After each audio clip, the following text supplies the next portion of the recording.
صاحبي ارسل دواad channelka Qutaa production ku soo dhawaad hadii aad ku cusub tahay like subscribe share ayaa ka codsanina hadaa inta sameysay malaa'igta ku jeclaato 1000 jeer waxa lagu xiray Hargeysa ninkii aarka bari ahaa da'yarkii aarka bari ayaa Hargeysa lagu xiray waxa sabab badan ay loo xirinayaa oo waxyaabo badan ayaa loo riixaya fustooyin ayaa loo riixaya oo leeyahay ma waa surdoon mar waa adigu waxa kale oo ciidan buu ahaan jiray mar Soomaaliland buu hore u soo caayay fustooyin badan ayaa hadda loo soo riixaya oo uu horay u sameeyay iyo kuwa u sameynba hadda calaa kulli xal ninkaas Hargeysa ku xiran oo caawo hadda la hadlaayo Hargeysa ayuu ku hooyanayaa waxa intu siya muuqaala ayaa nisdiya Soomaalidii oo ra'yi kala duwan uga soo hadashay in daariya fadlan nala daawada hadii aad saarna leeg muuqaalka saar ila daawada maasantiin shiino baahane nin ilaahay bariya iyo nin ibn aadan bariya farqiga u dhaxayo nin nasabadiisii ka tagay iyo nin nasabadiisii ku jira farqiga u dhaxayo inanka ka yarka waa warshageli Hargeysa ku xiriyay ma ka hadli kartaa anoo kuma oran gabadha warsangeli iyo wiilka warsangeli anoo nin salaabaan oo dishiisha oo maracsa ay iyaga kalsooni badan soo kuma oran yaawre ana waxa la yaabaa علاش واحد كأوران هيد أنا أفكر كأوران هيد من الإبسدي الليتا أو هو يجبرديس يويل كيس حتى أي صندمقين أو إني جماعة ضباط من حرام كل واحد دماء من الحرام مقال كالسحب يقول عنك ياسين هليئها وها أو سينع علي أتوبر عاي وحلي هاي وصلي أنا جوا عايس أنا جو نين ياسين هليء لده أهوى عايسي ما أنت نك حرام وأنور سنجلية maxaa uga halweeday shiino culay maadaama aad u nuursan galiyay maxaa uga halweeday ayuu inta ku leeyahay shiino culay oo la filayo inuu waqtiyadan dhow soo jawaabo ayaa jawaabihiisa sugi doona haduusan soo jawaabin waa ayuu soo doona muuqaal ku xigay la daawada yarka arbari wala dhamaanta Hargeysa laga celiyay waa nin warsageliya oo nooc xumara Hargeysa abti warsageliya ahaan lagaaga celin Hargeysa wax lagaaga celiyay qadaadweyn ahaan reer xamar badaaday reer xamar baad soo duubtay reer xamar baad soo taageertay ma garatay reer Soomaaliland taageersan oo ku bood jirnay ma garatay ninka dhul bahantay Hargeysa laga male ninka ma jeerteen Hargeysa laga male ninka warsageli maanta Hargeysa laga male Hargeysa qurux maanta sababtaad ku weeday waxa weeye xamar buu yarkaas yaadi xamar abti maxaad ka doontay xamar wadi isku soo duubaye reer xamar lahaay xamar maxaad ka doontay warsageli ninka warsageli Hargeysa laga malaha saaxiibayaal ninkan horta la dhaho ninkan aarka bari saaxiibayaal aarka bari way waxay dhinka sheegay aarka bari waxa nin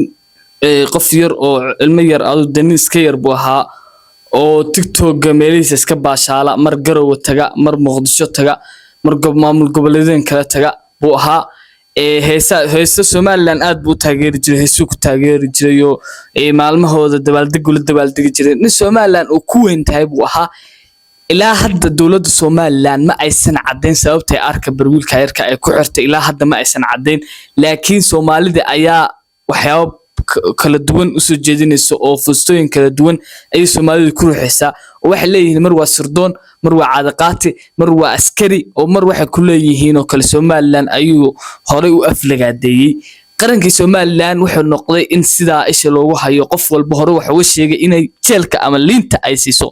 marka muuqaalada xiga isla daawanna saaxiibayaal muuqaalada xiga ayaan daawan doonaa hadii aan leeg saar muuqaalka leeg saar meel dheer soo gaaro aad baa maasanta aarka barno waxa leenahay waxa uu rajeynaa inuu si degdeg ah ku soo baxo ila daawad aarka bariga Soomaaliland lagu xiray wiilka yarka aarka bari bari ah oo wiil warsangeli ah qabil ahaan harti warsangeli way Soomaaliland buu tagay xabsiga la dhigay Soomaaliland way hooyo haliin caasiyad noocaas heesan noocaas uu soo qaadi jiray Soomaaliland anigu wallahi reer Soomaaliland way iga yaabiyeen wallahi hadaad u niikiso hadaad qadiyadooda taageerto wallahi xabsiga wad galaysaa ninka unniki ugu dareeyinba hadad qaddeedooda taageertay Soomaaliland unnikiso xabsiga galaysa wallahi rabbi ku sheegay balada kiido bilaa jijiga joogay waxa weey hal wargeysa Soomaaliland waa kan Soomaaliland waa tii kale saas saaxiibayaal waxa la sheegaya hadda la qiyaasaya oo la qiyaasan loo sheegay in xiritaanka ka dambeeyaan saaxiibadii u dhawaa oo muuqaalada TikTok soo duubi jiray xamar markii soo joogeen kuula dhig jiray Samir Sakaawe iyo Ibrahim Ibra ba la qiyaasaya in iyo team shaaciye oo hadda Yurub jooga dadkaas ayaa la sheegay in xargiisa ka dambeeyaan oo fusto u riixeen oo ay iyagu ka dambeeyaan ayaa iyagana Soomaalidu qaar ay sheegaysaa marka waxyaabo kala duwan ayaa ilaa hadda soo baxaya wixii soo gudboonaada ilaa hadda waan la soo socodsiinaynaa saaxiibayaal si ma ogtahay update-ka cusub oo la socoto wax walba cusub saa la socoto muuqaalkan like saar like ku tag subscribe ku taageer comment ka bixin ninka maxaa u rajeynaysaa cunuga yarka ama aarka bari ilmaha yarka qofka xiran maxaa u rajeynaysaa inuu soo baxo u rajeynaysaa ma inay Somaliland ay xabsiga ay ku hayso mi u rajeynaysaa saaxiibayaal waa maasantii muuqaalka intaas ku ekeenayna haddii aad ka heshay muuqaalka oo aad rabto in update walba cusub la socoto wax walba xog walba cusub la socoto muuqaalka subscribe saaro qofka ugu horeeya hadda u noqoto kuwa daawada muuqaalka ugu horeeya soo dhigno dadka ugu horeeya daawada si aad uga mid noqoto muuqaalka subscribe saaro gambaleelka furo comment ka bixi aad iyo aad waa maasantiin ku soo dhawaada janaalka Qutaa Production